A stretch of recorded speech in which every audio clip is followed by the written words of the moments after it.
The stand-down order arrived on October 14th and meant nothing. It came through the proper channels: Royal Army Command Notification, Church of Light Administrative Copy, Ironmark Ceasefire Commissioner's Acknowledgement filed in the same packet. The language was unambiguous: all offensive operations in Ironmark territory cease immediately. The Hero contingent returns to Valdris staging within 14 days. Purification operations suspended pending joint review. Kael read it at the main table with the dispatch seal still intact on the wax. Seraphine said, "They wrote it correctly." He said, "Yes." She said, "That means someone expected compliance." He said, "Or expected the appearance of compliance." Gareth, from the infirmary chair he had claimed at the table's eastern end since the core burned out, said, "The church wrote the order. The church manages the Hero. If the Hero does not stand down, the church did not write the order to be obeyed."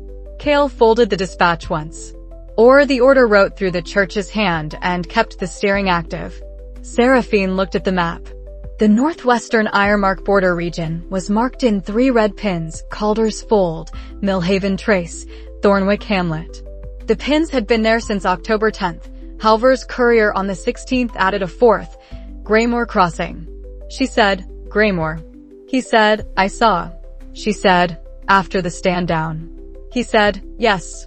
The Hero problem was not military. The Ironmark War was functionally won, not in the sense of total capitulation, but in the sense the arc summaries in Kael's memory had always described for this phase. The Empire had requested ceasefire negotiations after the Frontier Auxiliaries' battlefield successes and the Royal Army's northern stabilization. The ceasefire held. The demilitarized corridor held. Ironmark's negotiators met Halvor's staff twice in the last month without breaking the framework. Damien Cross should have stood down. He did not. He continued advancing into Ironmark territory with his church-managed force, 200 fighters, most church security rather than Royal Army, all of them operating under the euphemism Purification Operations. The euphemism appeared in every official report. The unofficial reports described something else: civilian structures burned, regional grain storage destroyed, families displaced into the autumn cold without winter stores. The Hero was present at each operation. First Administrator Solon directed positioning. The stand-down order changed none of it. The monitoring force at Ashen Vale sent its own account on October 15th, not a protest, a observation. 4,000 Royal Army fighters watched Damien's contingent move through territory the ceasefire had demilitarized and did nothing because their orders said observe. Halvor appended the monitoring commander's private note to Kael without endorsement. "We are being used as witnesses to something we are forbidden to stop." Kael read that line and thought of the order's ecology model: every institution an instrument, every instrument given vocabulary that made inaction look like discipline. Seraphine said, "Witnesses become complicit if the record exists and no one files it." He said, "We're filing." She said, "Not fast enough for Calder's Fold." He said, "Fast enough for the Commission's 60-day window." She did not argue. She opened the civilian annex and began cross-referencing settlement names to Ironmark provincial governance nodes, the destabilization map she would complete in Chapter 222's accounts, but was already sketching here. Kael sent a query through Torrens Capital correspondent on October 17th. Has the church formally acknowledged noncompliance? The answer arrived October 19th. No public acknowledgement. Private channel indication. Solon filed operational necessity exception citing residual corruption vectors in northwestern settlements. Exception not in stand-down language. Royal Steward's office has not challenged. Seraphine read the answer and said, "The Crown wrote an order it does not intend to enforce." Kael said, "The Crown wrote an order the order does not intend to obey." She said, "Same outcome." He said, "Different mechanism.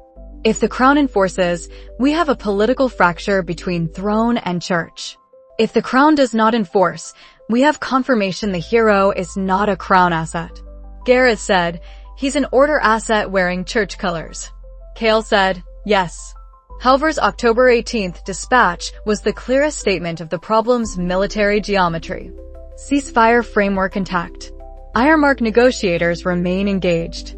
Damien's contingent operates outside the framework without technically violating Valdres-Ironmark ceasefire terms because the operations occur in territory Ironmark still claims, but has withdrawn garrison from. The monitoring force at Shenvale has received no order to intervene. I have received no order to intervene. The hero is creating a second war inside the first war's peace. Kael read it twice. The second war inside the peace was the order's design. He had known this since July, when Seraphine identified the Ironmark main body's advanced vector shifting to use the corridor Damien cleared. The ceasefire had closed the First War's military function. The hero continued because the order's goal was not Ironmark's defeat, it was Ironmark's civilian structure destabilized enough that the Empire could not effectively oppose future order operations on the continent. Damien was the instrument. Solon held the steering. The Church provided the vocabulary. On October 20th, Kael drafted a formal memorandum for the commission packet, not public, source protected, filed under the 60-day investigation's Northern Theater Annex. The hero contingent's post-ceasefire operations constitute order-directed destabilization under Church operational cover. The stand-down order's non-enforcement is evidence of institutional capture at the enforcement layer. Recommend. Treat hero operations as separate track from ceasefire compliance. Document civilian impact independently of Church reporting. Prepare distinction argument for Noble Council. Hero as order instrument, not Church service. Seraphine reviewed it. She made one edit, replaced institutional capture with enforcement failure consistent with documented appointment patterns. Less accusatory. More provable. He accepted the edit. She said, "The hero problem is not that he's powerful." He said, "No." She said, "It's that stopping him requires confronting the Church's public face while the order holds the private mechanism." He said, "Yes." She said, "And killing him solves the immediate operations, but confirms the Church's narrative that the frontier baron murders heroes." He said, "I am not proposing killing him." She looked at him. "I know. I'm mapping the problem's geometry so we don't walk into the wrong solution because it feels decisive." He said, "Thank you." She returned to the commission schedule. Gareth asked that evening whether Kael intended to go north. Kael said, "Not yet." Gareth said, "Proximity." Kael said, 50 meters for void echo resolution. I have the architecture from July at 12 meters. I need confirmation the structure hasn't changed under operational stress. Gareth said, "The anchor under stress may not look like the anchor at rest." Kael said, "I know." Gareth said, "You'll go when the threshold crosses." Kael said, "Or when the opportunity crosses." They're not always the same. Gareth was quiet. Then, the boy wanted to be a hero. Kael said, "He still is one." That's the problem. The Southern pooled data arrived clean on October 21st, probing rhythm, no assault signature, 131 days since the September 3rd coordinated assault. The Internal Fronts Commission investigation entered its 43rd day without the Church's requested 30-day extension granted or denied. The extension request sat in procedural queue, which was itself a form of answer. Two fronts remained, as Kael had written in September. The North held a hero who would not stand down. The Internal Front held a record that was not yet proof. The hero problem sat between them, too visible to ignore, too politically encased to strike, too human to dismiss. Kael wrote in the Damien Files problem statement section. War 1. Hero continues. Stand down meaningless. Order goal. Civilian destabilization, not military victory. Victim inside weapon. Steering intact. Solution cannot be kill. Solution cannot be wait indefinitely. He added a line beneath it in smaller script. Church wrote stop. Logistics wrote continue. Monitoring force wrote witness. 3 documents, 1 voy, 0 accountability. He closed the notebook. Outside, the autumn dark came early to the frontier command post. The North was not clean. Neither was the problem. Seraphine, leaving for the secondary room, said, "Tomorrow we file the stand-down non-compliance as a commission annex cross-reference." Not accusation. Pattern. Kael said, "Yes." She said, "And you sleep." He said, "After the annex." She did not argue. She knew the annex would take an hour, not the night. He wrote it in one pass. The collateral accounts arrived in a packet Halvar did not want to write. Kael understood why before he opened it. Military commanders who had held a front for years learned to distinguish between reports that advanced operational clarity and reports that advanced moral weight without changing what the map could do. The collateral packet was the second kind. It came on October 22nd with a private cover note in Halvar's hand. I am sending this because you asked for plain language. The church versions are in the official annex. These are from Ironmark regional administrators who reached my liaison through channels they will not name. Read them once. You will not need to read them twice. Kael read them once. He did not need to read them twice. Calder's Fold, a settlement of 41 families on the northwestern grain corridor. Church report, purification of residual corruption influence in storage and gathering structures. Regional administrator's account, grain store burned with winter reserves inside. 3 elderly dead from smoke inhalation because the purification force blocked the eastern exit route for 11 minutes while the fire spread. Damien present. Solon directed the force to prioritize the storage structures over the residential quarter because, per the administrator's source inside the contingent supply chain, the storage was the strategic target. Millhaven Trace, a river-crossing village. Church report, cleansing of corrupted relay infrastructure. Regional administrator's account. The relay was a civilian signal tower used for flood warning, not military communication.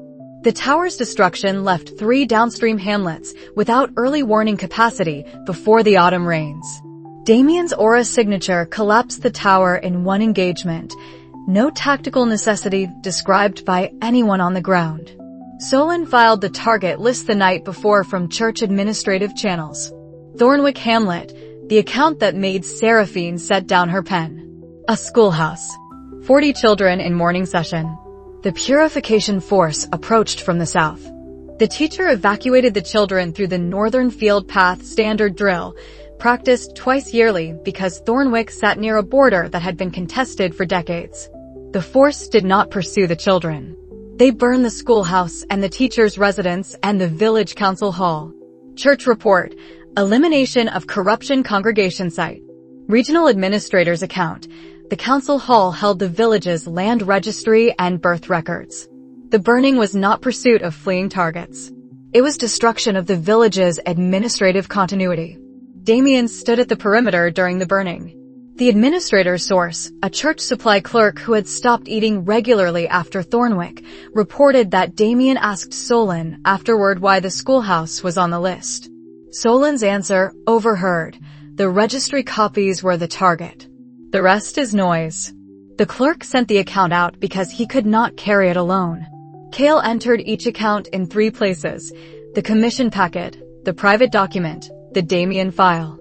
Seraphine entered them in one place, a working document she did not show him until the 3rd account was filed. The document's title, in her hand, Civilian Impact, Order Objective Mapping.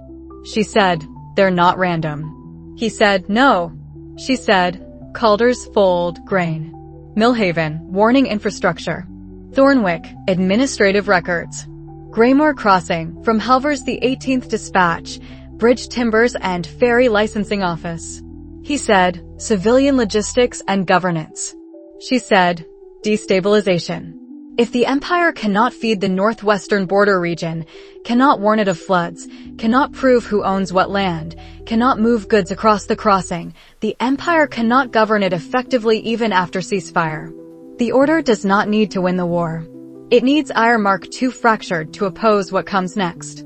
He said, and Damien clears the corridor. She said, Damien clears the corridor while believing he's purifying corruption. He said, because Solon steers the conviction. She said, yes. Gareth read the Thornwick account because Kael asked him to. Gareth read it once. He set it down. He looked at the wall rather than at Kael. He said, the boy doesn't know. Kael said, the reports suggest he asks questions afterward. Gareth said, asking afterward is not the same as knowing before. Kael said, no. Gareth said, the anchor shapes what feels right. He feels right doing what he's directed to do. The questions come when the feeling doesn't match what his eyes see. Kael said, That's conscience trying to find a gap in the steering. Gareth said, or that's a man who wanted to protect people discovering he's burning schoolhouses. The room was quiet. Seraphine said, both can be true. Kael said, yes. He did not show the accounts to the compact coordinators. He did not file them in channels the church could access. He sent a source-protected summary to Torrens' correspondent for the Commission Annex and a separate encrypted thread to the Coval channel's Ironmark liaison, not because demon intelligence was morally relevant to human civilian deaths, but because the Order's continental preparation timeline required knowing whether Ironmark's post-ceasefire fracture was accelerating on schedule. The liaison's response arrived October 24th, northwestern provinces already reporting food anxiety. Imperial Court will not acknowledge publicly while ceasefire negotiations continue. Private Fury. No military capacity to intervene in Valdris hero operations without breaking ceasefire. Trap is working. Kael read Trap is working and thought of Damien standing at Thornwick's perimeter while a schoolhouse burned. Torrens' correspondent sent one additional document on October 23rd, not Ironmark sourced, Valdris sourced. A church supply requisition log showing purification operation material requests increasing after the stand-down orders date. The log was routine filing, not intelligence. Routine filing was how the ecology hid its continuity. The stand-down existed in diplomatic language while logistics continued in administrative language. Kael matched requisition dates to Halvor's movement reports. Perfect alignment. Seraphine said, they ordered him to stop in the document the Noble Council can read. They ordered him to continue in the document the supply clerk files before breakfast. He said, yes. She said, that's the hero problem in one sentence. He said, it's the order problem in one sentence. Damien is where we can see it. The collateral was not accidental. The collateral was the tool. Damien was the hand holding the tool. He did not understand what his hand was doing. That was the hardest part to file, not the horror, which filed cleanly in the compartment where Kael kept every cost the 50-step plan would not pay up front. The hardest part was the structure: victim, weapon, steering, conscience arriving too late to stop the fire. Seraphine found him at the second hour past midnight on October 24th, still at the main table with the accounts spread in geographic order. She said, you should sleep. He said, soon. She said, the threshold. He said, not yet. She said, you said soon on the 10th. He said, I know what I said. She pulled a chair. She did not touch the accounts. She looked at the map instead, the red pins, the corridor Damien had cleared since June, the northwestern destabilization arc drawn in her hands' thin, precise lines. She said, when the threshold crosses, I will not argue for waiting. He said, I know. She said, I am arguing for accuracy now. We intervene at the right moment with the right mechanism, or we become another force breaking things in the northwestern border region. He said, yes. She said, good. She stood. Sleep. He stacked the accounts. He entered the last line in the civilian impact document. Damien appears not to understand what he is doing. Solon does. The order does. The church reports as if understanding is uniform.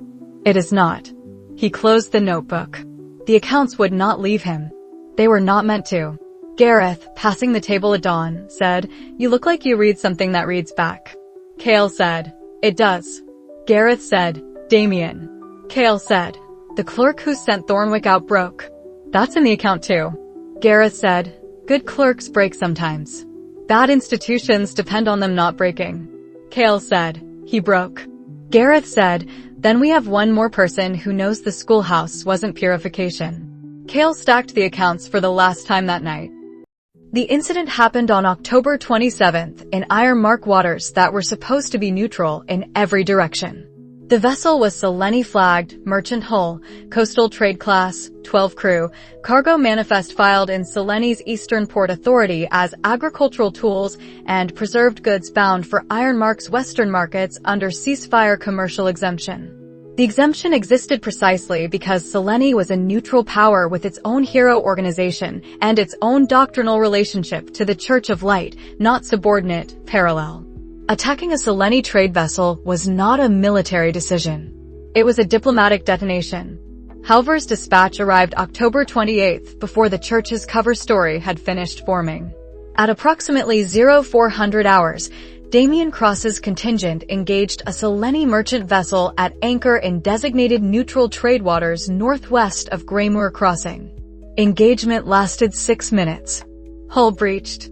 3 crew dead, 4 injured. Vessel scuttled. Solon was not on scene, field deputy present. Deputy's initial report, corrupted cargo signal. Selene Port Authority already transmitting formal protest through Silverlight diplomatic channels. Church representative in Ironmark cannot produce corruption evidence. Ironmark ceasefire commissioner requesting explanation. I have no explanation that will hold. Kael read it at dawn. Seraphine read it standing. She said, out of pattern.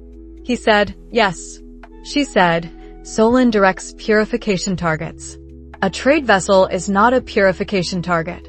He said, not in the destabilization map.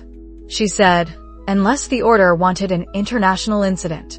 He said, or unless the anchor is straining. The church's first cover attempt arrived 6 hours later through the Capital correspondent. Residual corruption detection in coastal waters. Vessel refused inspection. Hero acted under emergency authority. Torrens correspondent added a line the church did not write, Selene cargo manifest and inspection records already in Silverlight archive. No corruption flag. Cover will not hold past 48 hours. Seraphine said, the church cannot explain this one. Kael said, because Selene is not Valdris. They have their own heroes. Their own Silverlight council seat. Their own appetite for being treated as a subsidiary church district. Gareth, who had come when the dispatch arrived, said, the boy broke pattern. Kael said, or the steering broke pattern. Gareth said, same operational result. Kael looked at the Damien Files architecture section. 2 layers, church blessing genuine, order overlay holding keys, steering not crude override. He had written in July, Damien thinks he is making the right military decisions. A Selene trade vessel at anchor was not a military decision in any framework except madness or fracture. Ironmark's ceasefire commissioner sent a parallel protest on October 28, quieter than Selene's, more dangerous in a different direction. Not diplomatic detonation, but structural confirmation. Your hero operates in provinces we cannot garrison during ceasefire. You are creating facts on the ground our negotiators cannot unmake. Halvar read the protest to Kael over a private signal thread and said, he's telling us Damien is winning a war the ceasefire was supposed to end. Kael said, the order wants those facts. Halvar said, I know.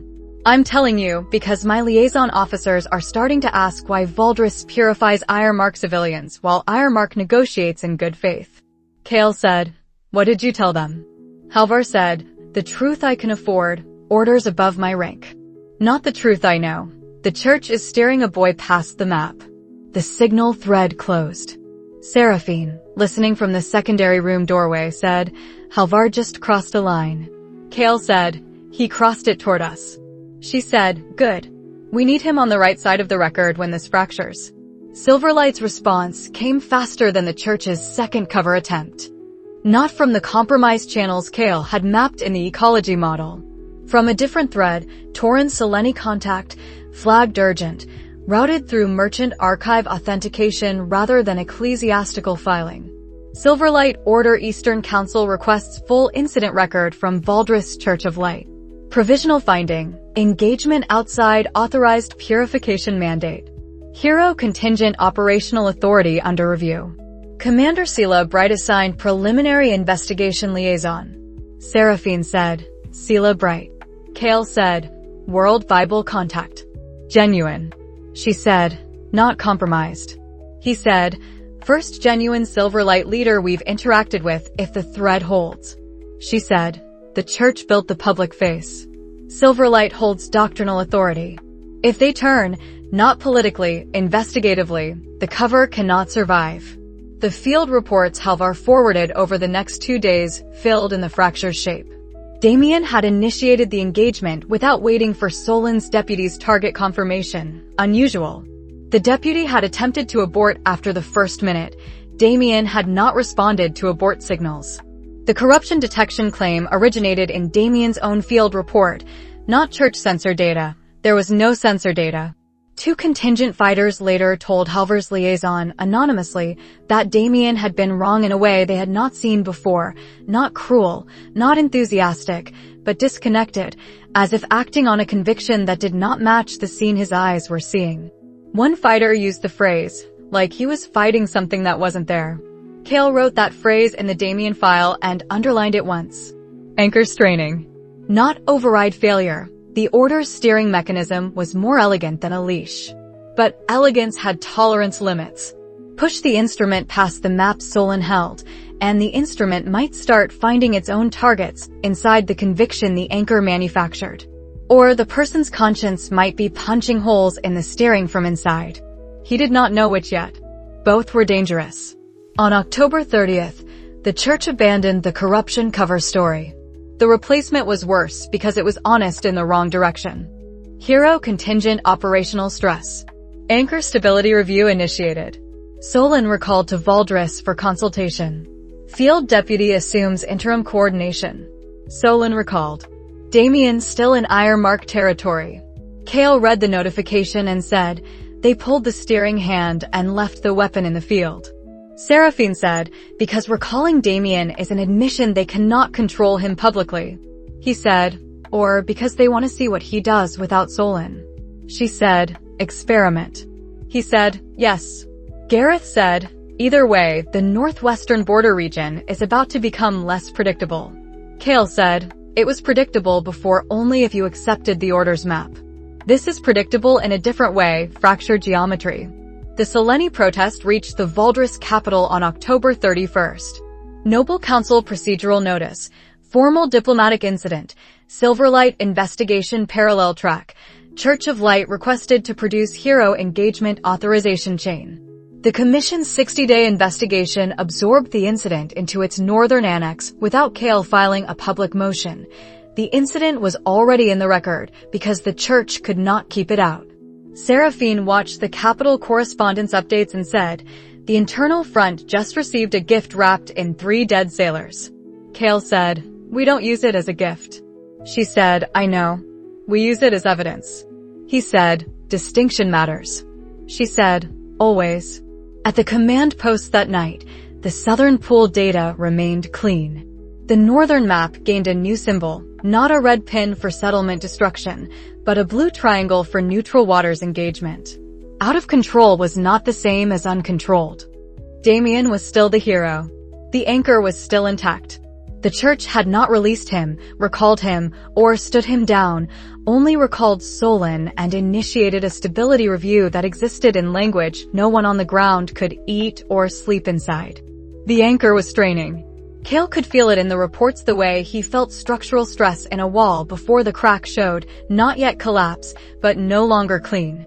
He wrote in the file, incident, Seleni vessel, pattern break, steering hand recalled, weapon remains, anchor under stress, acting outside directive map, international incident uncontainable, Silverlight investigation active, threshold revising upward.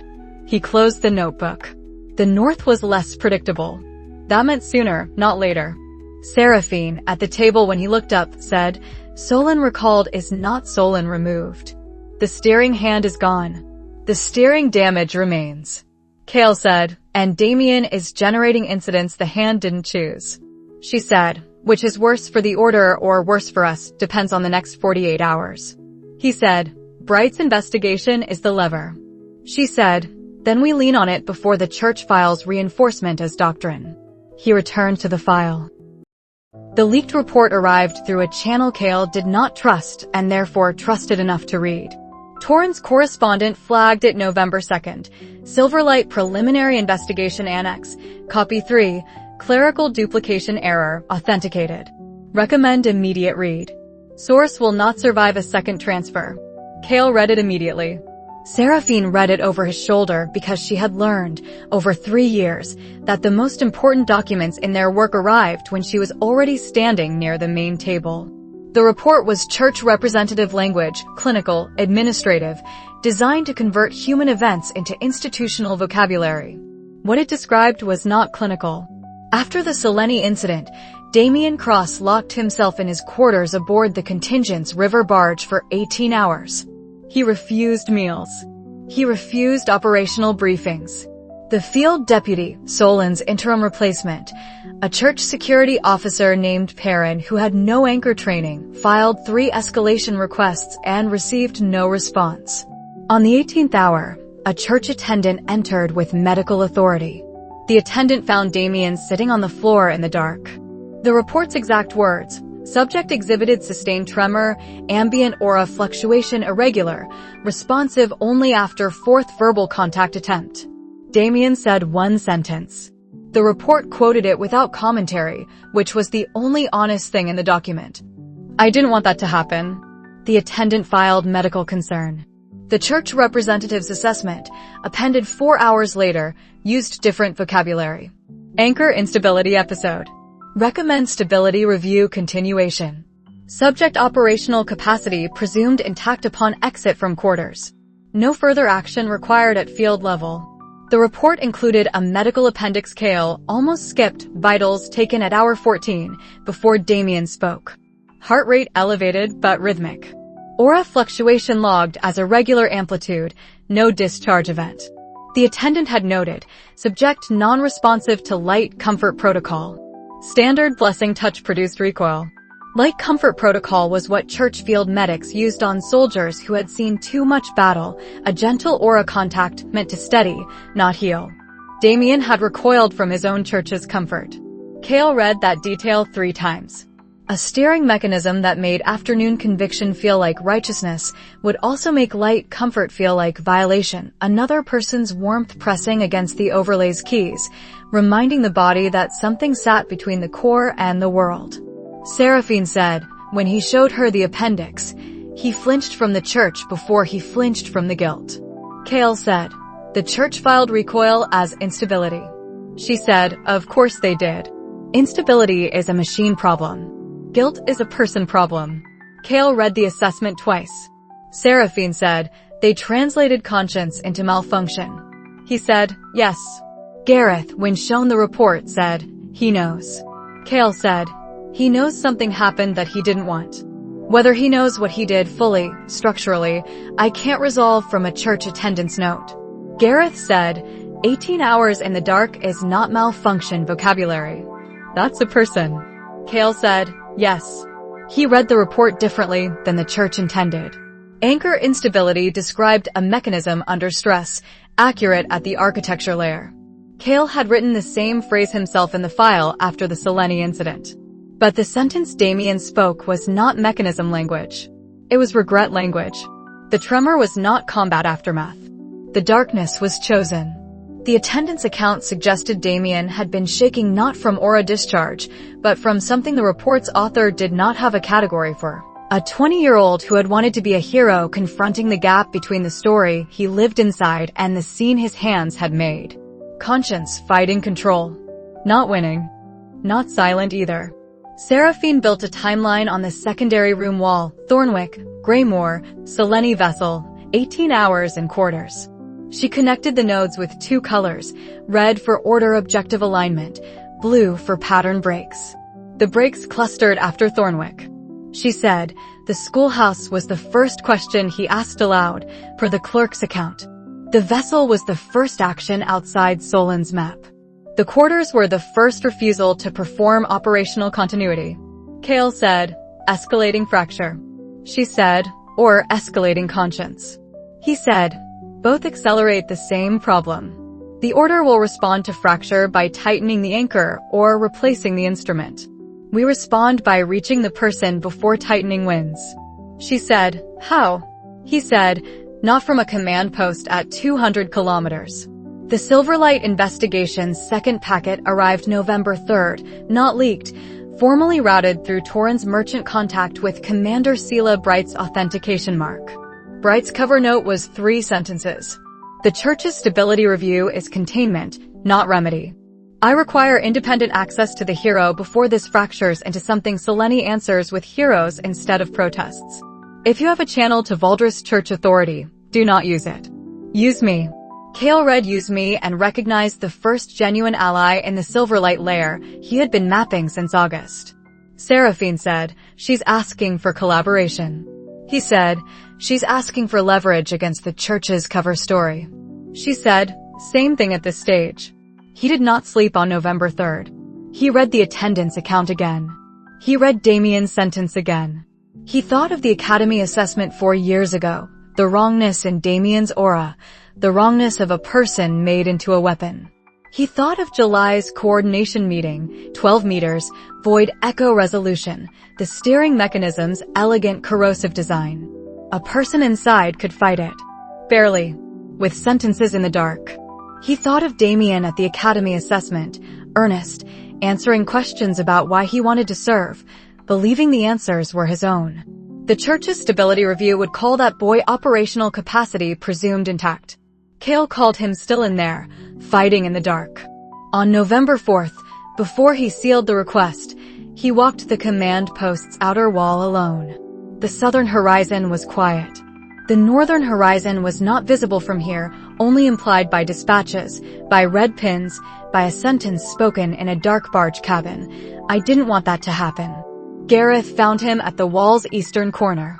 Gareth said, "You're going to ask for a meeting." Kael said, "Yes." Gareth said, "The church will refuse." Kael said, "The church refuses everything that treats him as a person. That's why we filed to Silverlight simultaneously." Gareth said, "Commander Bright." Kael said, "She already wants independent access. Our request gives her cover to grant it." Gareth was quiet. Then, "If he comes to the room and the afternoon cycle is high." Kael said, "Morning window." Bright's second message said he asked for morning. Gareth said, "You trust a hero's scheduling preference." Kael said, "I trust a victim's." Gareth nodded once. "Seal it." At dawn on November 4th, Gareth found him still at the table. Gareth said, "You look like you're deciding." Kael said, "I decided. I'm drafting." Gareth said, "What?" Kael said, "A request." Gareth read the draft header when Kael slid it across. Formal request for unattended personal meeting with Damien Cross, Church of Light and Silverlight Order channels, simultaneous filing. Gareth said, "They'll refuse." Kael said, "The church will refuse." Gareth said, "And the Silverlight?" Kael said, "Commander Bright just asked for independent access. Refusal on one channel and approval on the other creates the fracture we need in the right direction." Gareth was quiet. Then, the boy said he didn't want it. Kael said, "I know." Gareth said, "Then go meet him before someone decides tightening is easier than listening." Kael said, "Yes." He sealed the request for dual filing. The unexpected conscience had not solved anything. It had opened a door the church wanted welded shut. Kael intended to walk through it. Before sealing, he wrote the justification paragraph 7 times and deleted 6. The 7th version was the one Seraphine approved, least inflammatory, most procedurally unassailable on Silverlight channels. The church channel version used identical wording. Let them refuse the same sentences Bright approved. Seraphine said, "You're baiting them into looking cruel." Kael said, "I'm inviting them to look accurate." She signed the perimeter security addendum without comment. The church refused in language that pretended to be concern. The refusal arrived November 6th through ecclesiastical administrative channels, formal, stamped, copied to the royal steward's office in a way that ensured the frontier baron's request became capital gossip within 48 hours. Request denied. Hero operational security requires church coordination. Unattended personal meeting incompatible with anchor stability protocols. Alternative, supervised briefing via authorized representative at Valdres staging when contingent returns. No return date given. No contingent return order enforced. Kael read the refusal once and filed it in the commission packet under enforcement failure consistent with documented appointment patterns. Seraphine said, "They called him operational security." He said, "They called the steering mechanism stability protocols." She said, "Same enclosure." He said, "Yes." The Silverlight response arrived November 7th on a different clock. Commander Sheila Bright did not use ecclesiastical channels. She used Silverlight Order Investigative Authority, the doctrinal layer that sat above national church administrations without replacing them, the layer the ecology model had identified as continental and partially genuine. Her letter was shorter than the church's refusal. Provisional approval granted. Neutral ground, eastward lightway station, Seleni Valdres Ironmark tri-border mooring, administrative neutral status. Date window, November 12th to 14th. Attendance, Damien Cross, Kael Ashford, no others. Silverlight observer at distance only, not in room. Church notification sent. Church objection anticipated. Proceed before objection becomes prohibition. Torrens correspondent added, Bright is not order compromised per available appointment crosscheck. This is the first genuine Silverlight leader interaction. Treat as fragile alliance. Kael read fragile alliance and accepted it. Fragile was still alliance. He studied what little the intelligence architecture held on Sela Bright while waiting for the meeting window. Mid-ranking Silverlight officer. Eastern Council assignment. Career pattern. Doctrinal enforcement, hero organization standards, investigation authority, the kind of institutional role that existed to keep the Church of Light's national branches from becoming independent kingdoms. She had filed the Seleni incident protest follow-up personally. She had authenticated the leaked attendant report's duplicate chain, which meant she wanted Kael to read it. She was not Seraphine's political animal. She was not Gareth's battlefield veteran. She was something rarer in the ecology model, a genuine institutional officer inside a compromised continent. Kael respected that before he met her. The church's objection arrived November 9th, predictable, furious, procedurally dense. Silverlight provisional approval exceeds investigative remit. Hero security compromised. Frontier Baron political motivation. Request Royal Steward intervention to suspend. The Royal Steward's office did not suspend. Helver's private addendum, November 10th. Steward's office received objection. No action filed. My read, Seleni pressure plus Silverlight investigation made inaction the least costly path. Window still open. Seraphine said, they'll try to recall Damien before the 12th. Kael said, or send Solon back to steer him away from the mooring. She said, can Bright hold the window? He said, if Seleni wants the meeting more than the church wants to prevent it, yes. Gareth said, and if Damien refuses? Kael was quiet. Then, he locked himself in the dark for 18 hours after the vessel. He said he didn't want it. I think he might come. Gareth said, think isn't no. Kael said, no. The request itself, what he had filed November 4th, was precise in ways political documents learned from military ones. Purpose. Independent assessment of hero contingent post-ceasefire operations and anchor stability following Seleni incident. Format. Unattended personal meeting, no operational briefing structure, no church representative mediation. Justification. International incident investigation parallel track. Frontier Auxiliary Command responsibility for Northern Theater collateral documentation. Silverlight doctrinal authority per Continental Hero standards. He had not written, I want to see if the person inside the weapon can still answer. He had not needed to. Bright had read between the lines or she would not have approved. The Royal Steward's non-action was not neutrality. Kael learned that on November 10th when Torrens correspondent forwarded a second private note from a steward clerk, office instructed to acknowledge church objection without filing suspension. Language chosen to avoid precedent. Someone in the capital wants the meeting to happen without the crown owning it.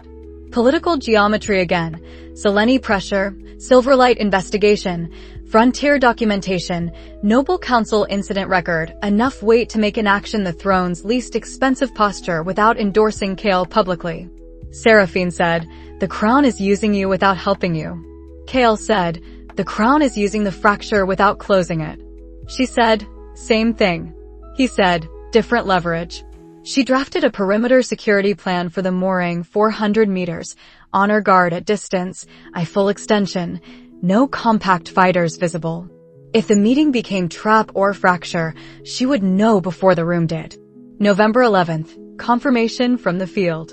Damien Cross would attend. Not through church channels, through a direct message carried by Silverlight Observer Courier, one sentence in Damien's hand, blocky and earnest in the way Kael remembered from academy correspondence exercises 4 years ago. "I'll come. Don't bring anyone else." Seraphine read it. She said, "He writes like he's still in academy." Kael said, "He is still in academy. The church just never let him graduate into himself." She said, "November 12th. He said, "Yes." She said, "I'll be on the mooring perimeter. Not in the room." He looked at her. She said, "Bright said observer at distance." She didn't say the frontier commander's partner couldn't hold the line at 400 meters. He said, "The eye will be extended." She said, "I know." A pause. "If the anchor fractures in that room, you'll be inside arm's reach of a saint equivalent." He said, "I know." She did not say good luck. She said, "Come back." He filed that sentence where he filed things he was not examining. Gareth gave him nothing ceremonial. Gareth said 12 meters was enough for architecture in July. You'll have less than that if he closes distance.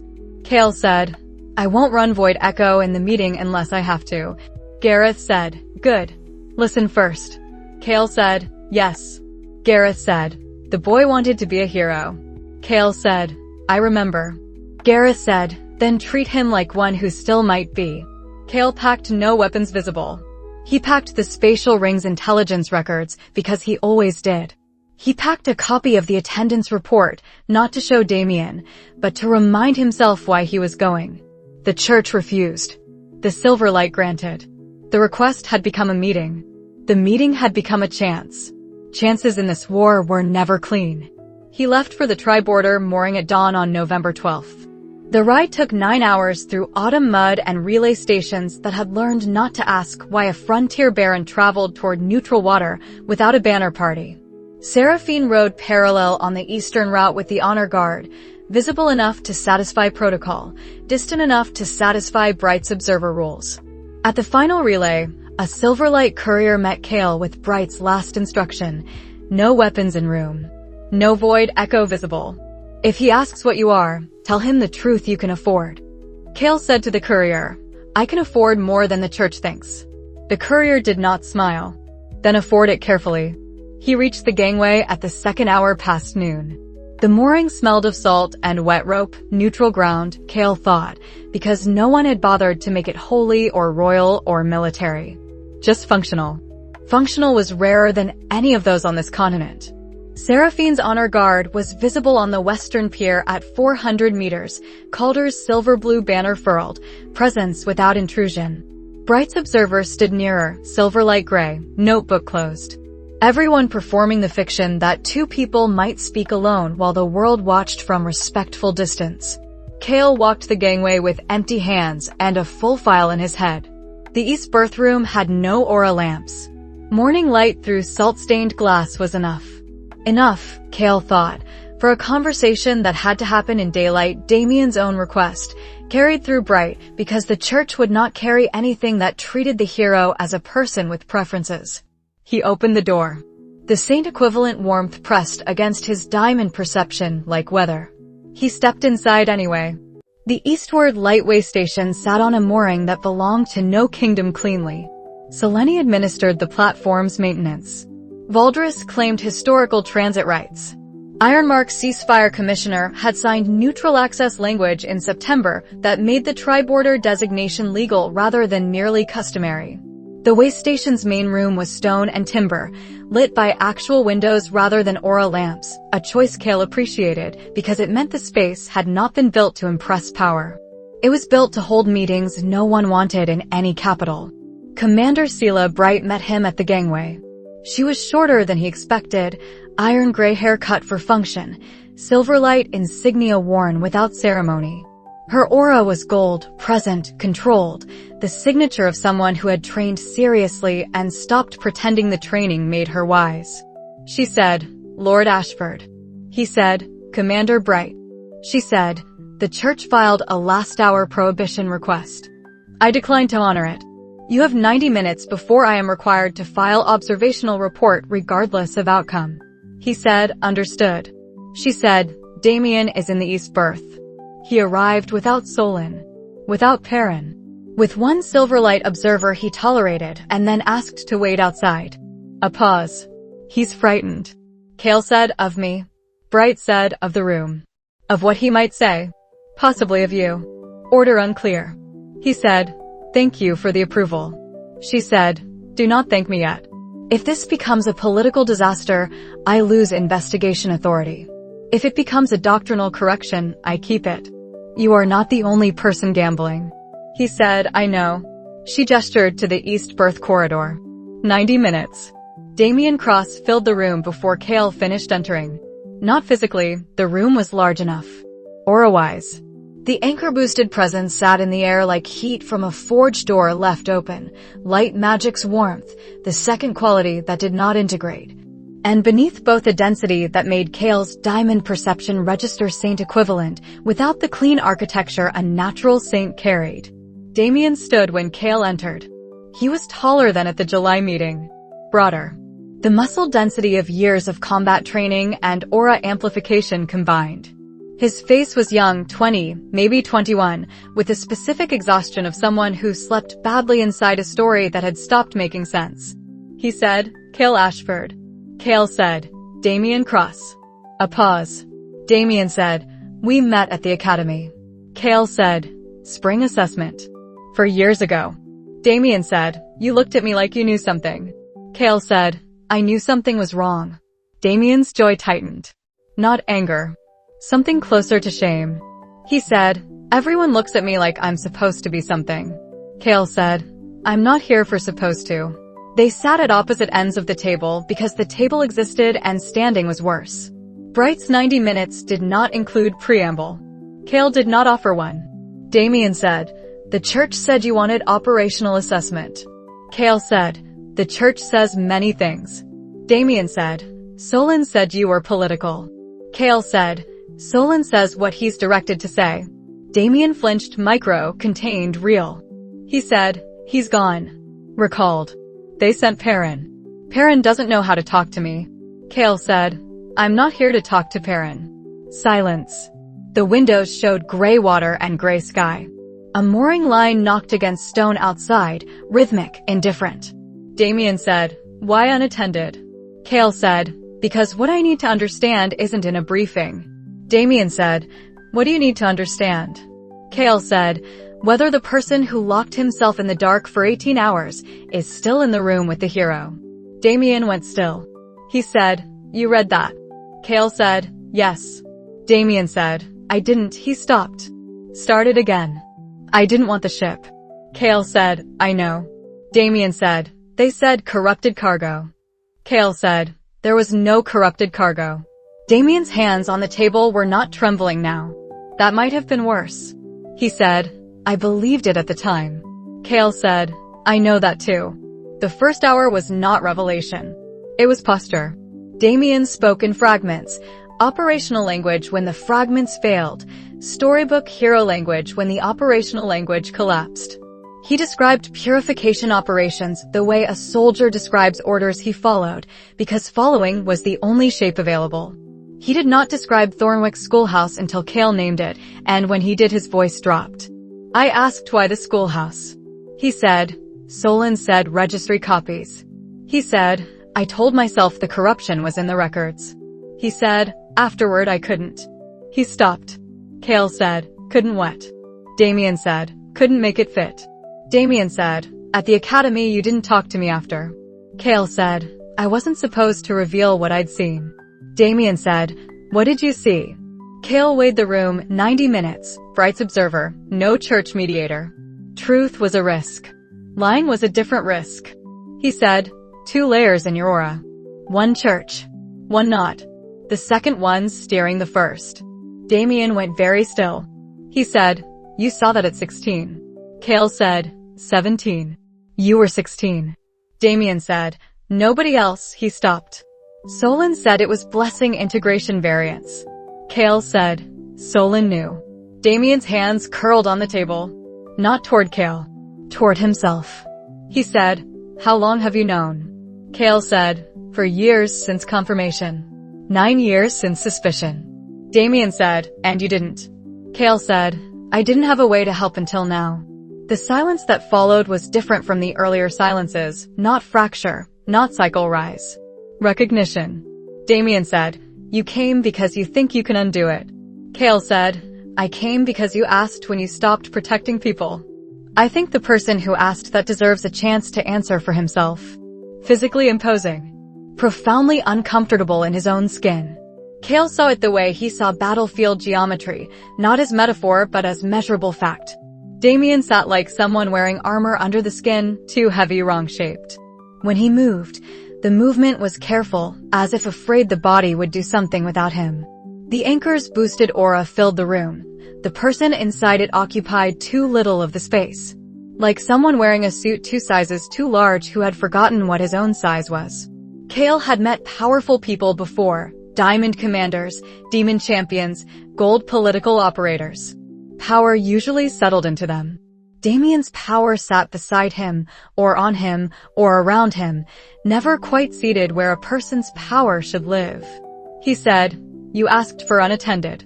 Damien said, "I didn't want an audience." Kael said, "For what?" Damien looked at the window. He said, "For admitting I don't know what I'm doing anymore." The mooring line knocked. Kael said, "That's why I'm here." Damien said, "Not to stop me." Kael said, "Not with a blade." A long silence. Damien said, "Everyone else uses blades." Kael said, "I'm not everyone else."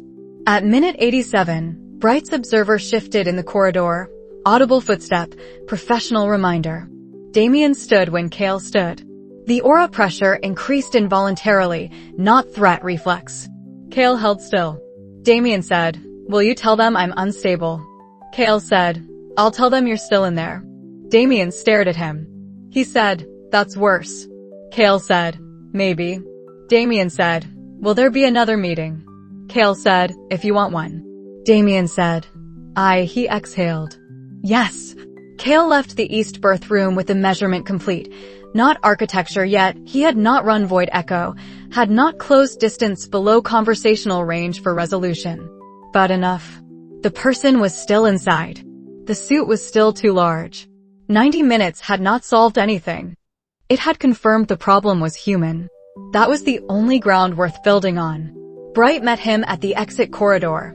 Observer notebook now open, face professionally neutral. She said, "Report filed. Church will receive observational summary, not transcript." Kael said, "He admitted the schoolhouse question." Bright said, "I know. That's why the summary will say moral distress instead of instability. Words matter in doctrinal fights." He said, "Thank you." She said, "Thank me if there is a second meeting." He walked down the gangway towards Seraphine's position at 400 meters. The hero problem had a face now. The face was afraid. The second meeting was Bright's idea and Damien's condition. November 14th, same mooring. Same room. Same 90-minute window. Damien's message, carried again outside church channels. One more. Same rules. Morning, the afternoons are worse. Kael understood what afternoons are worse meant before Void Echo confirmed it. He entered at the second hour after dawn. Damien was already seated. The aura in the room was lighter, still present, still boosted, but less like a forged door and more like a fire banked for night. Damien's face showed the specific fatigue of someone who had fought something invisible since waking. He said, "It's a cycle." Kael said, "Tell me." Damien said, "Mornings I can think. Afternoons the convictions come back stronger. Evenings I can almost hear." He stopped. "Not hear. Feel. Like the right thing is already decided."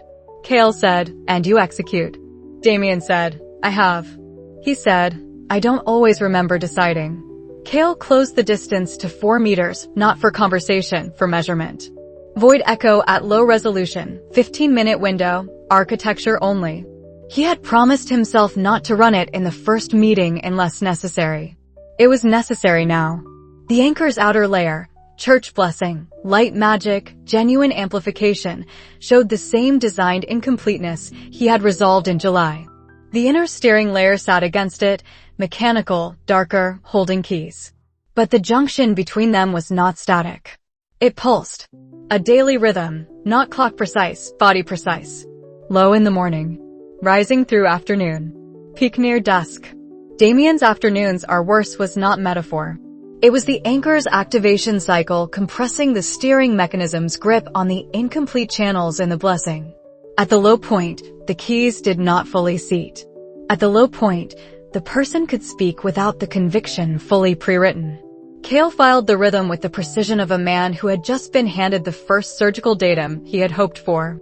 They talked for 20 minutes about nothing strategically critical, academy food, the July coordination meeting Damien remembered as blurrier than Kael did, the weather on the mooring. Small talk as diagnostic. At minute 23, the low point held. Damien's shoulders dropped half an inch. His hands loosened on the table. The aura's second wrong key quality thinned, not gone, thinned. He said, suddenly, directly, without preamble. I wanted to be a hero because I thought it meant protecting people. Kael waited. Damien said, when did I stop protecting people? The question was not rhetorical. He looked at Kael as if Kael might have the date written somewhere. Kael said, when someone else started deciding who you were protecting and who you weren't. Damien stared at him. The mooring line knocked. For a moment, less than a minute, maybe 40 seconds, Damien was simply a 20-year-old who had made a terrible bargain without understanding the terms. Not the hero. Not the saint equivalent pressure in the room. A person. His eyes were wet. He did not cry. He said, I didn't know they could do that. Kael said, most people don't. Damien said, can they undo it? Kael said, I don't know yet. Damien said, but you're trying to find out. Kael said, yes. Damien exhaled long, shaky, the exhale of someone who had been holding breath for years without noticing. He said, the schoolhouse. Kael said, I know. Damien said, I can't, I see it when the cycle drops. When the cycle rises, I can almost believe the registry story. Kael said, that's the steering. Damien said, it feels like believing. Kael said, I know. Damien said, that's worse. Kael said, yes. Damien said, at the academy, they told me heroes protect everyone. Kael said, they told you a story. The steering decides who everyone is. Damien said, Graymore. The ferry office. I remember signing the clearance myself. I remember thinking corrupted officials were using the crossing to move something foul. He looked at his hands. There was a licensing clerk. He argued. I thought the argument was corruption speaking. Kael said, he was a person speaking. Damien said, I didn't kill him. I destroyed the office. He lived. I checked later. When the cycle dropped. I checked because I needed one person from that day to still be alive because of me instead of despite me. Kael said, that's conscience. Not steering. Damien said, it doesn't feel like enough. Kael said, it's not enough. It's evidence you're still in there. The high point began at minute 51.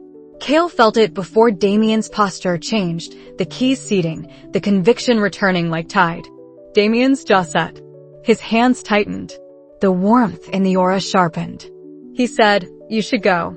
Kael said, yes. Damien said, if you stay past, I won't. He struggled.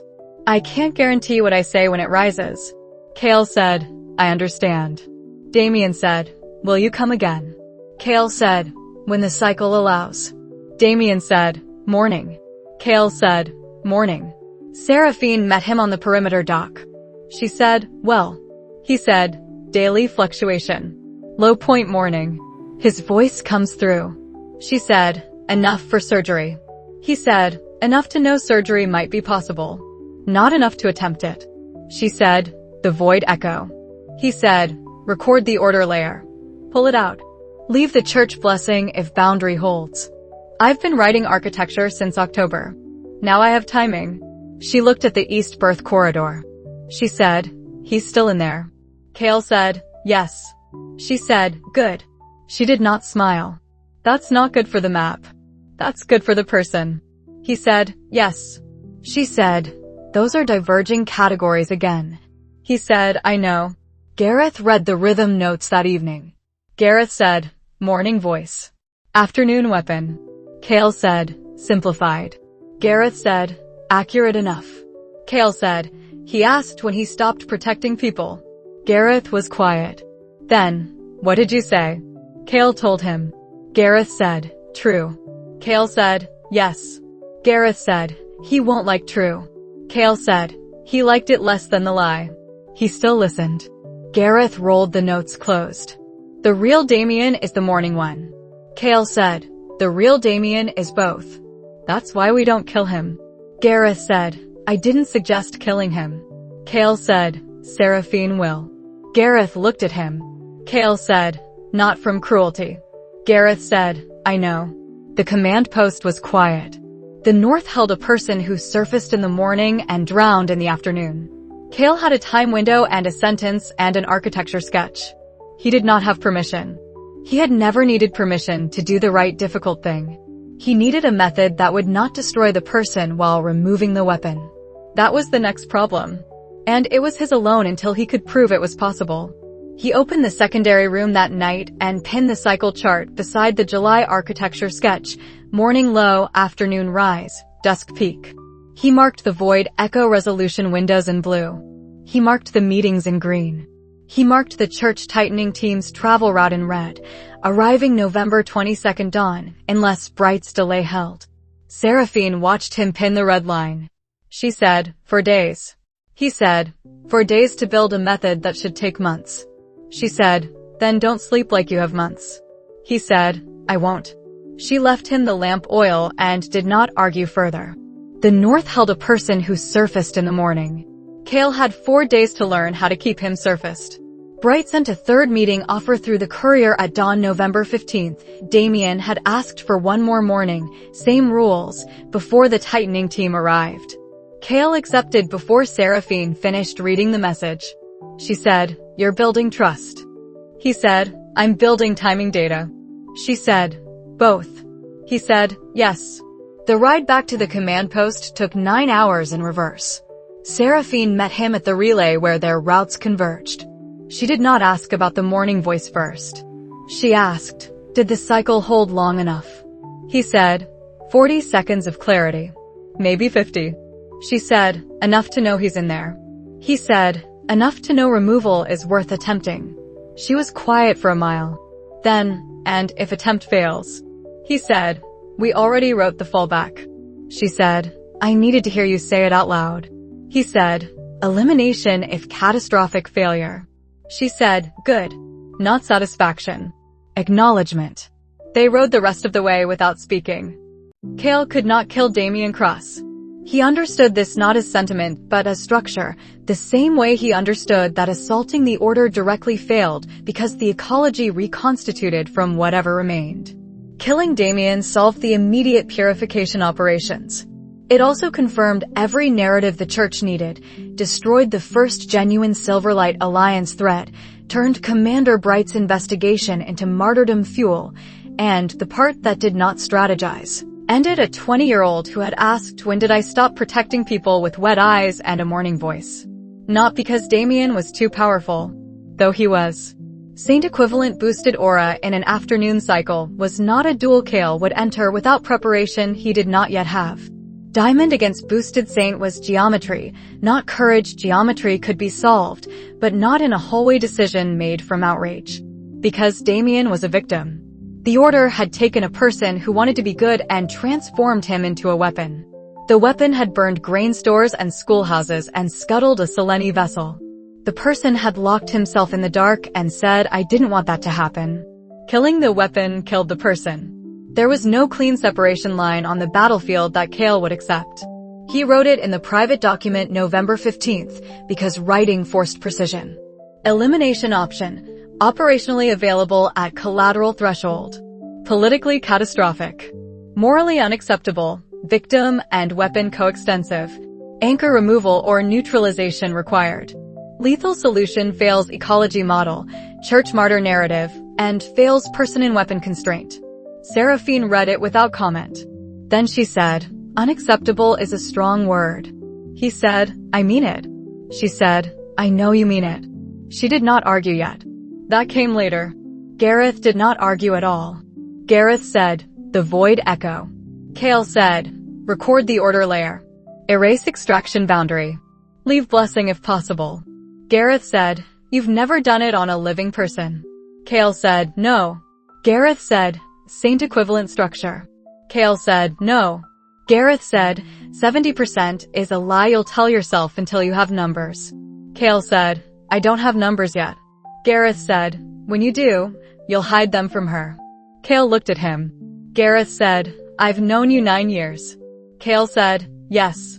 Gareth said, good. Then build the method before the afternoon cycle burns another schoolhouse. The empathy problem was not softness. Kael had killed in battle. Would kill again in battle. Had made decisions that cost lives because the map required it. He did not confuse Damien with innocence in the legal sense. Thornwick's schoolhouse was real. The Seleni dead were real. The collateral accounts were real. The empathy problem was categorical. Seraphine managed threats. Kael managed threats too, but he would not manage this one by erasing the category person because the category weapon was convenient. Ethan Cole's previous life had spent decades planning other people's battles. The one thing the strategist had never been good at was pretending the pieces on the board were only pieces. Kael was worse at it. He had chosen rebirth into a world he intended to survive. And survival that required becoming the kind of man who killed victims to stop victimizers was a failure mode he recognized from 1,000 fantasy novels and from the quiet knowledge that he did not want to win that way. Damien was what Kael could have been if given power without earning it. That was not poetry. That was diagnostic. Lyra's name did not appear in the Damien file, but Kael thought of her once, briefly, unwelcome, relevant. The only person at the academy who had treated him as a peer rather than an asset. Damien had never had that. The church had given him adoration and steering and called both calling. To kill Damien would be to confirm the church's story that heroes existed for the institution's use and disposal. To save him would be to prove a harder story, that power given wrongly could be unwound without erasing the person it had been given to. Kael was not sure he could prove it. He was sure he had to try. Commander Bright's November 16th letter acknowledged the meetings without endorsing conclusions. Silverlight Observational Report. Hero demonstrated capacity for unprompted moral distress inconsistent with stable steering narrative. Church Stability Review recommends tightening. I recommend against tightening pending further independent access. Your Frontier Command responsibilities noted. Do not file this language publicly. Kael read recommend against tightening and understood Bright had chosen the person over the church's preferred remedy. The church's parallel filing also leaked within a day. Recommend anchor reinforcement procedure at next Valdris staging. Hero operational continuity priority. Tightening versus listening. The order's answer was always tightening. Kael's answer was the void echo path, not proven, not safe, not fast.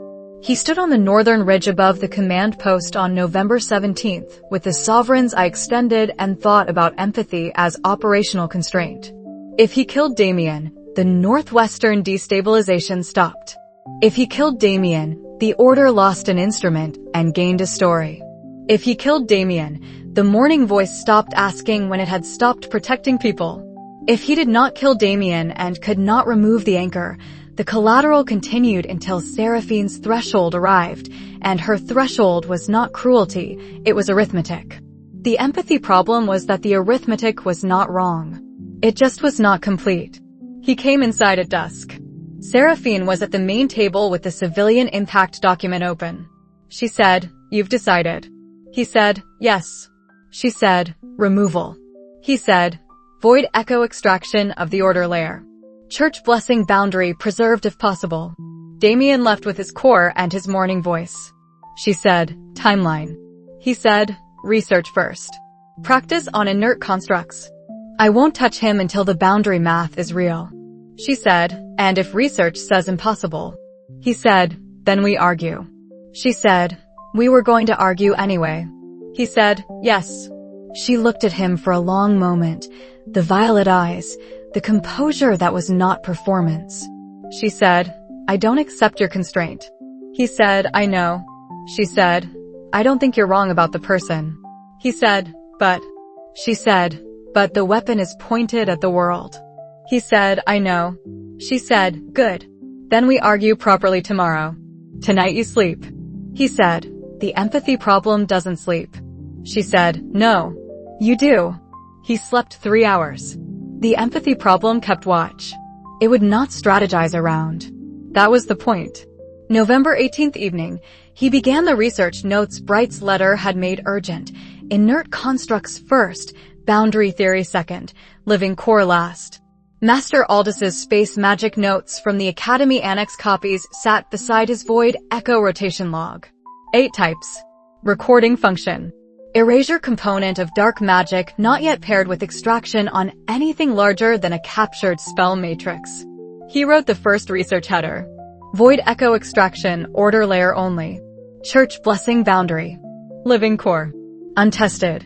Seraphine read the header from the doorway. She said, "When you have numbers, you'll hide them from me." He said, "You told Gareth that." She said, "I was right."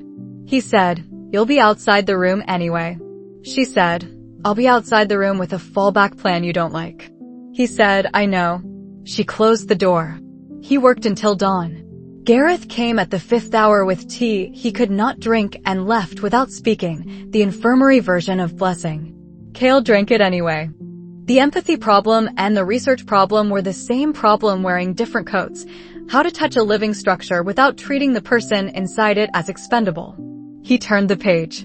The constructs would not flinch from light comfort protocol. Damien had. That was where the work began.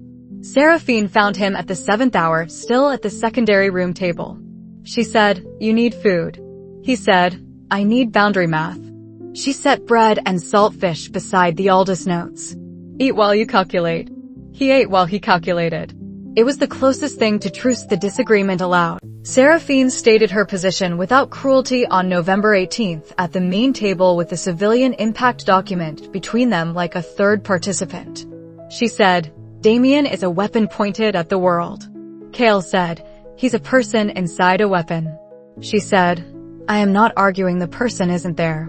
I saw your meeting notes. I read the attendance report. I am not confused about morning voice and afternoon cycle." He said, "Then what are you arguing?" She said, "Threshold."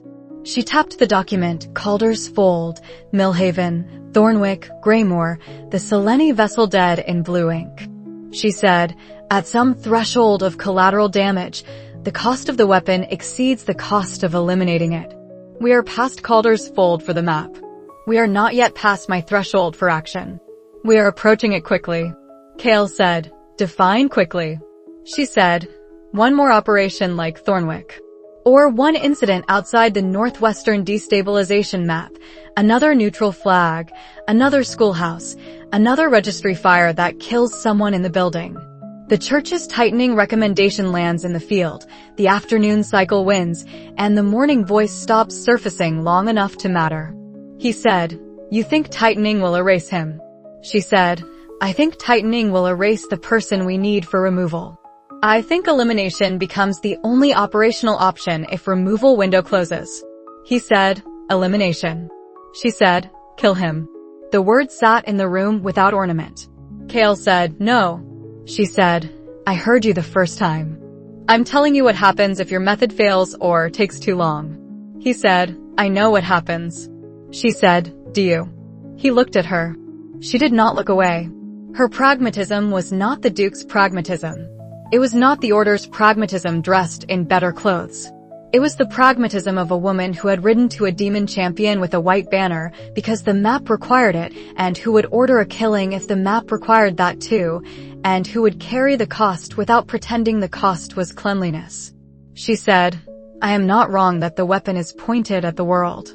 He said, "No." She said, "Ironmark cannot govern its northwest while Damien clears the corridor and Solon's deputy fumbles steering. The ceasefire is a paper piece if the civilian structure fractures underneath it. Bright's investigation helps doctrinally. It does not stop afternoon conviction." He said, "No." She said, "The 50-step plan does not have a step that says wait for the hero to have a better morning." He said, "It has a step that says surgical separation. Damien is a surgical problem." She said, "Damien is a surgical problem with a 20% catastrophic failure rate you haven't calculated yet and a saint equivalent blast radius if you miss." He said, "You don't know the percentage." She said, "I know the category." She was not wrong. Kael sat with that the way he sat with battlefield geometry that favored the enemy, not with denial, with respect for accurate threat assessment. If removal failed or stalled, elimination became the fallback every competent commander would choose. Seraphine was competent. She was also the person who had closed the southern front by riding to a demon pavilion while he held the eye from 400 meters and thought about her specifically instead of about partnership. She would kill Damien if the threshold crossed. She would grieve it efficiently and continue. He would not forgive himself if it came to that, and he would not pretend the collateral if it came to that was only the order's fault, because his delay would be part of the arithmetic.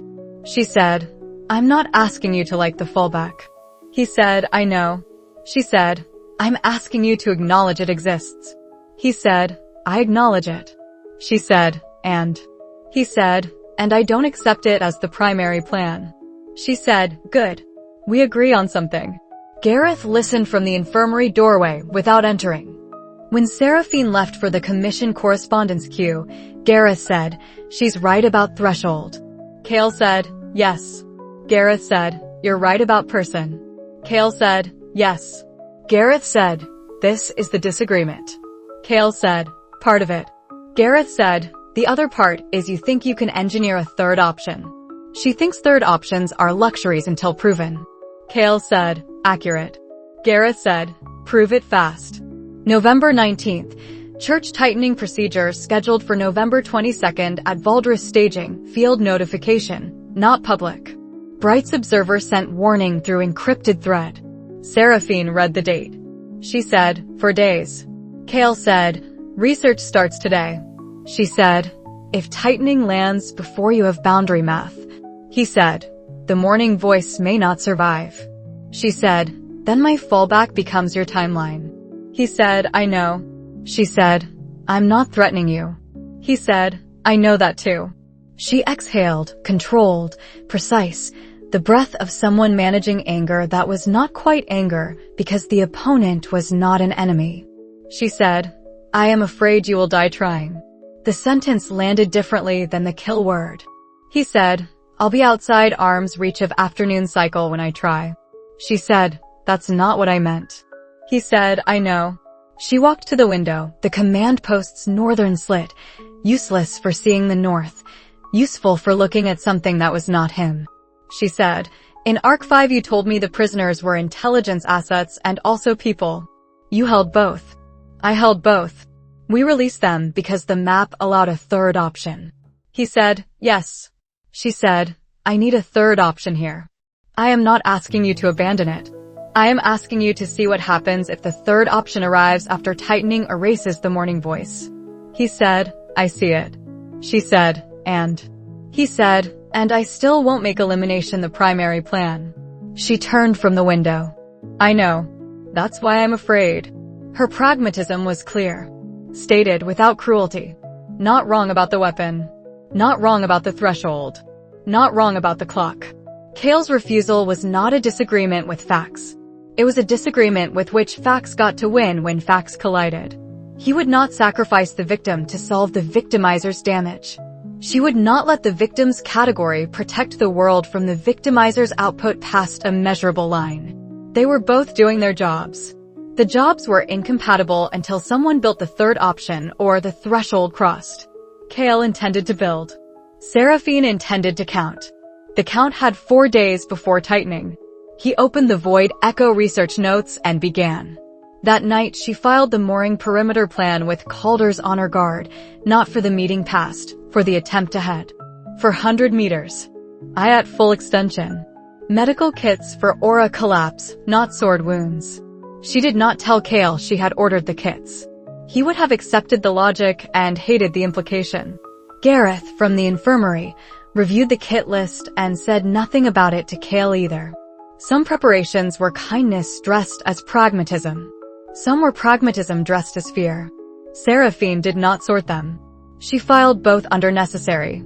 At the main table before sleep, she said one more thing. If removal works, Damien is still a man who burned a schoolhouse. Kael said, "Yes." She said, "The world will not forgive him because you forgave him first." He said, "I know." She said, "Good." Build the method anyway. He said, yes. That was pragmatism too, just not the kind that started with elimination. November 19th dawn. Halvar sent one line, tightening team still moving. Deputy Perrin losing control of contingent perimeter. Damien morning stable, afternoon erratic. Recommend you hurry. Kael forwarded the line to Bright's encrypted thread without comment. Seraphine read it over his shoulder. She said, the map is hurrying for us. He said, then we hurry faster. She said, research today. Attempt when viable. Not before. He said, yes. She said, and sleep 1 hour before midnight. He said, negotiable. She said, no. He slept 1 hour before midnight. They argued for 3 hours on November 20th and neither convinced the other. Not because the argument was imprecise. Because it was about values. The first hour was process, or rather, the absence of process as common ground. Seraphine said, in Arc 5 you agreed we could not release the prisoners without binding authority. You agreed the map required structure before action. That was process. Kael said, yes. She said, this is not process. This is what we do when the map runs out of structure and the cost is human. He said, the map hasn't run out. The method isn't built yet. She said, the method takes time the schoolhouses don't have. He said, tightening takes 4 days. I have 4 days. She said, you have 4 days to develop a technique you've never applied to a living saint equivalent core structure. I have 4 days to watch the church try to erase the person you need for the technique to matter. He said, that's process talking dressed as values. She said, that's values talking dressed as deadline. The second hour was the weapon. She laid the collateral document open again, not because the facts had changed, but because values arguments without facts became theology, and they did not have time for theology. She said, manage the threat. He said, free the victim. She said, the victim is the threat. He said, the victim is inside the threat. If you can't hold both, you choose wrong. She said, I can hold both. I choose the world when the two cannot coexist. He said, I choose the version where they coexist. She said, that version may not exist.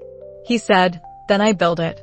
She said, with void echo on a living person at the boundary between order dark encoding and church light foundation while a saint equivalent aura presses back and the afternoon cycle tries to convince him you're the enemy.